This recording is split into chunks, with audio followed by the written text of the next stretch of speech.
Assalamu alaikum ya jama'a.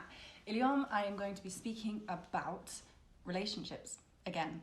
Despite the title of this video, I am going to be speaking specifically about Jordanians and Brits because that is my reference point, but I feel like a lot of the things I'm going to cover here will generally be applicable to Europeans and Arabs in general. I said in general again. But also, like usual, I am making generalizations and a lot of these things won't apply to you. And a lot of these things don't apply to me or my husband or people around me, but I know that they apply to other people. That's why I have included them. So yeah, diving straight in. The first one is that Brits tend to want to, by the way, when I say Brits, I mean British people. Brits tend to want to date first, and marriage is usually the farthest thing from their minds.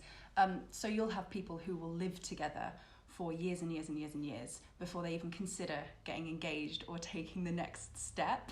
So like they've built their lives together. They might have a house together, they might have children together, but they might not decide to actually take the step of commitment for a very, very long period of time. You know, there's a whole movie about like the 5-year engagement. I know people who have been engaged for 20 years and still haven't got around to getting married. So what people tend to do in the UK is they want to get to know each other first. And obviously this getting to know each other stage can take a long time, whereas Jordanians don't mess around when it comes to that. So you have people who date for long periods of time. You have people who know that they want to get married, but they can't take the next step of engagement because when you get engaged, then things happen quickly afterwards. You don't have a 5-year engagement or a 20-year engagement. So people tend not to take the next step of getting engaged. They might not take the next step of getting engaged for a long time because they have, they're not finished their studies yet, or they're waiting to get a promotion, or they're just waiting for the right time. But they know what is going to come at the end of, they know where they're heading. And that's not just Muslims that I'm talking about. That's like a general kind of cultural thing, is that people, they don't mess around with dating that much. And it's not like you don't just date someone for the sake of dating someone. You don't just date someone because you want to have fun or whatever, you want a companion for this period in your life or something like that. Whereas, in England, people do that. In Jordan, no, you know that you're going to enter into a relationship because you see that there is a future there. And while we always kind of talk about marriage and engagement and things as being quite complicated in Jordan, it's actually, it's a lot more straightforward because you know where you're going. Whereas in the UK, you've got, and obviously all over the world, you've got so many more obstacles that you have to, between you and meeting your partner and actually getting married. So, you don't know if the person that you're dating actually is interested in you long term, or you have to kind of work out where this is going. You have to have that awkward conversation.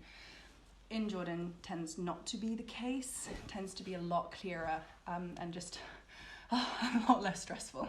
And this is something that girls always tell me when a girl gets in touch with me and they say, I'm talking to this Jordanian guy, and I really like him, but we haven't known each other long and he's already mentioned marriage. Like, is this normal? And I'm like, yeah, that is normal. I like that because you know where it's going. Like, you know that he's not messing around, and you know that he's got family values and that he kind of has a purpose in life. And then the next thing that they always tell me is he's quite full on.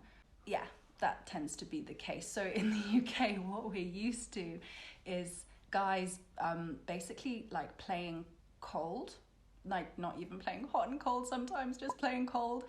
And it's always like a power struggle, and you have to chase them and you have to work out where is this going and all of these things. We're just kind of used to guys playing it cool, basically.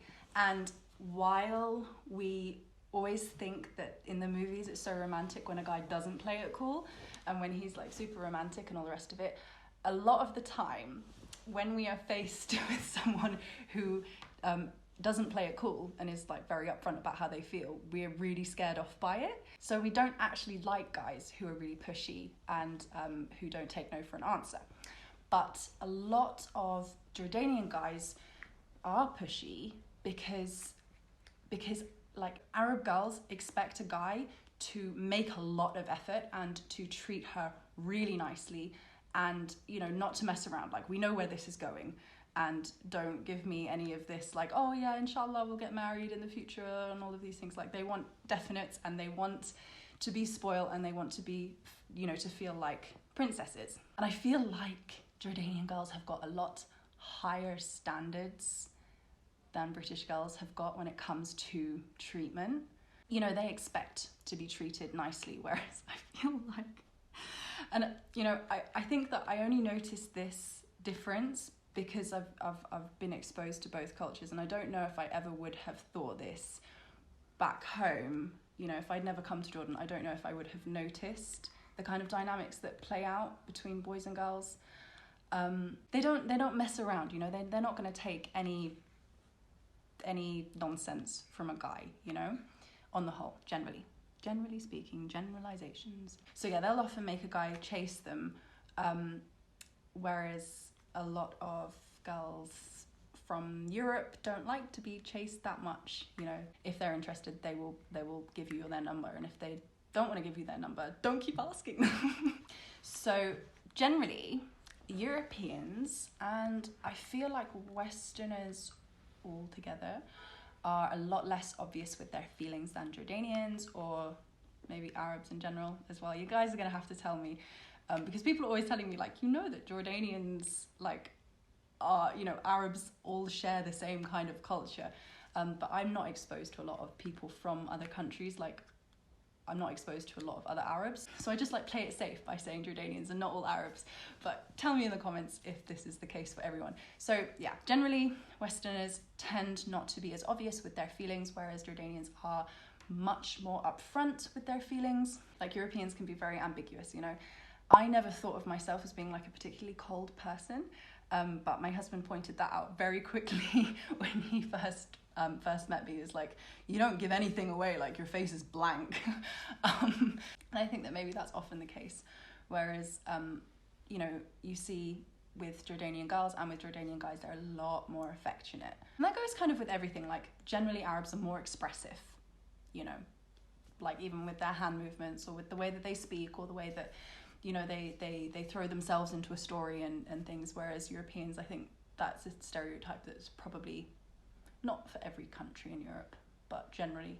So that's my short and sweet video. Maybe I'll do some more like this, because I know that you guys are interested in this stuff. Please don't forget to like and subscribe, and I will see you next Tuesday. Ma salame.